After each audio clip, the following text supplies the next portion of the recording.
on ground.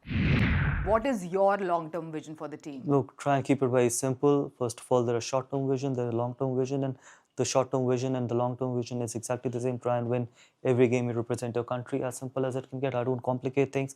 I don't believe in complicating things. Try and keep it simple, because ultimately, anyway, it's a high pressure job. Since you mentioned yourself, it's a high pressure job. How do you deal with the pressure of it? What is your mantra? See, first of all, you got to accept that there's got to be a lot of pressure.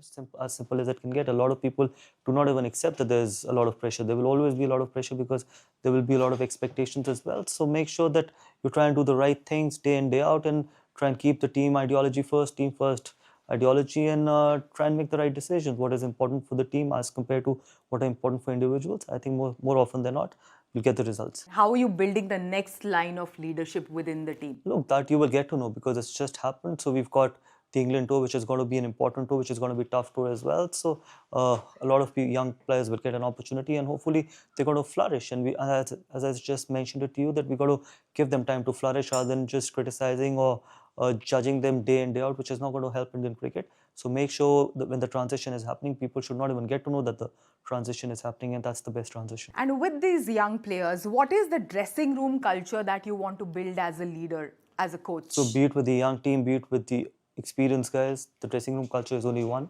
It's always the team first ideology. What is important for the team needs to be done as compared to what is important for individual, because in a team sport, yes, individuals do play an important role, but not as big a role as what the entire dressing room and what a team needs to do collectively. And as a coach, as a leader, what is the risk that you are willing to take, and why with the team? Look, I'm willing to take all the risk, and if you don't take the risk, you won't get the rewards, and that's the reason why I said that never be scared of making a mistake. If you're making a mistake, think you're with the right intent, that is still acceptable. But if you make a mistake with wrong intent, that is absolutely not acceptable. So there are times when you make a decision, decisions do go in your favor, sometimes decisions don't go in your favor. But if the intent is right, more often than not, it do work in your favor.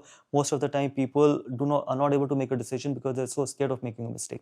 I've never been scared of making a mistake. And finally, before we go, what is your way of nurturing the next generation of talent into the team? Like so many younger players that we spotted also during the IPL.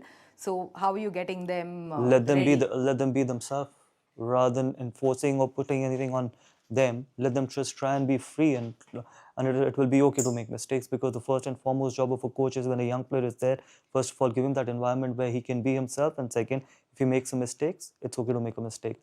Because two things which are absolutely not acceptable is, first, obviously, we need to give the right environment, and second, putting pressure on them by not making a mistake. The more we put pressure on them on not making a mistake, the more they'll make mistakes. Is this something that you also followed in your cricketing career, and you were encouraged by your coaches and your mentors? I wish I was encouraged by my coaches that it was okay to make mistakes, but you learn from your mistakes, and more importantly, if I wasn't encouraged, doesn't mean that I don't encourage the next generation.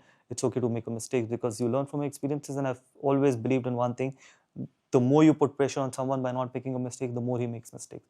And in a sport, it is always, sometimes you take the right decisions, you take the wrong decisions, sometimes you get frustrated, but it's okay. I think human beings are bound to make mistakes.